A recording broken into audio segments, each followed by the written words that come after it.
Pessoal, passando agora para a questão de número 32. A questão de número 32 diz o seguinte: determinado agente, sob o domínio de violenta emoção, ao saber que sua filha, menor de idade, havia sido abusada sexualmente por um vizinho, busca uma arma de fogo que guardava em sua residência para matá-lo, vindo a atingir tanto o autor do abuso quanto, acidentalmente, um pedestre que passava na via pública no momento do ocorrido. Então, o vizinho ficou apenas ferido, enquanto o pedestre, que foi atingido acidentalmente, veio a falecer.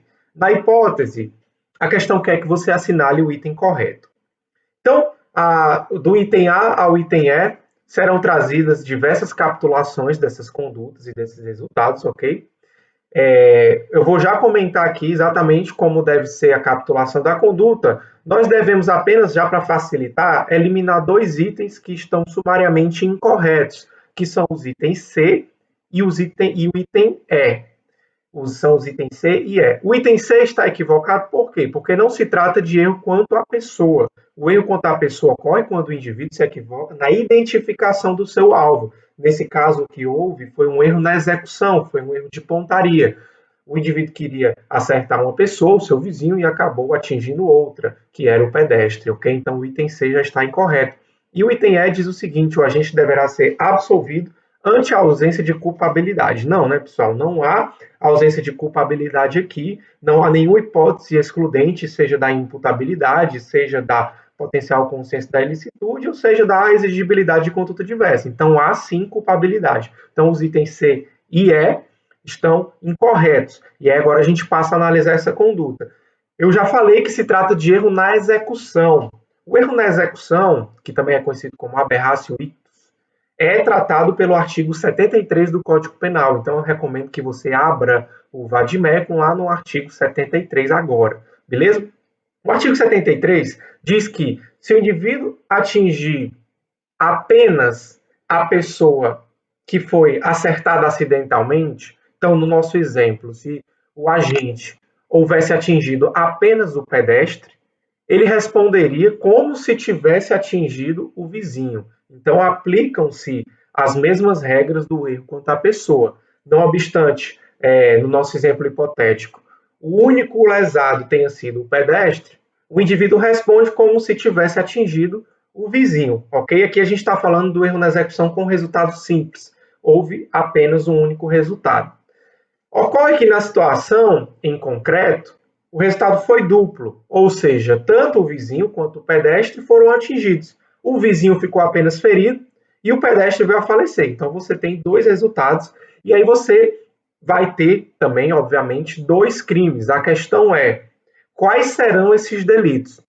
Pessoal, a doutrina majoritária, observando a redação do artigo 73, diz que o indivíduo, o agente, no caso, vai responder duplamente como se houvesse atingido o seu vizinho. Então, as condições pessoais da relação entre o agente e o vizinho serão consideradas tanto para a tentativa de homicídio em relação ao vizinho, quanto para o homicídio consumado em relação ao pedestre. Não interessa as condições pessoais ou as características do pedestre. Você vai fictamente analisar e considerar duplamente as condições do vizinho. Então, seria como se, nessa ficção que a lei propôs, o indivíduo tivesse atingido duas vezes a mesma pessoa, ou seja, como se tivesse atingido, no caso, duas vezes o vizinho.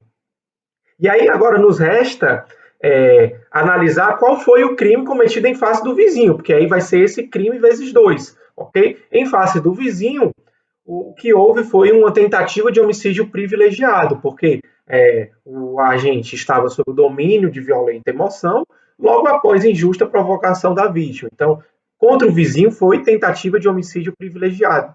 Já em relação ao pedestre, como eu afirmei que você deve duplicar as condições pessoais da vítima que pretendia atingir, em relação ao pedestre houve um homicídio privilegiado consumado, ou seja, um homicídio doloso, obviamente privilegiado consumado. Isso aí gera uma estranheza, né? E aí já deixando claro aqui que o nosso item correto é o item B, isso gera uma estranheza porque muita gente se questiona, professor, não houve dolo em relação ao pedestre. Talvez não tenha havido nem culpa. E as condições que justificam o privilégio também não estão presentes em relação ao pedestre. Mas o que a doutrina majoritária diz é não importa. O artigo 73, e aí, pasmem, a doutrina diz até que é a hipótese de responsabilidade penal objetiva. E o artigo 73 diz para você aplicar para essa vítima que foi acertada acidentalmente as condições e as características da vítima pretendida, no caso do vizinho.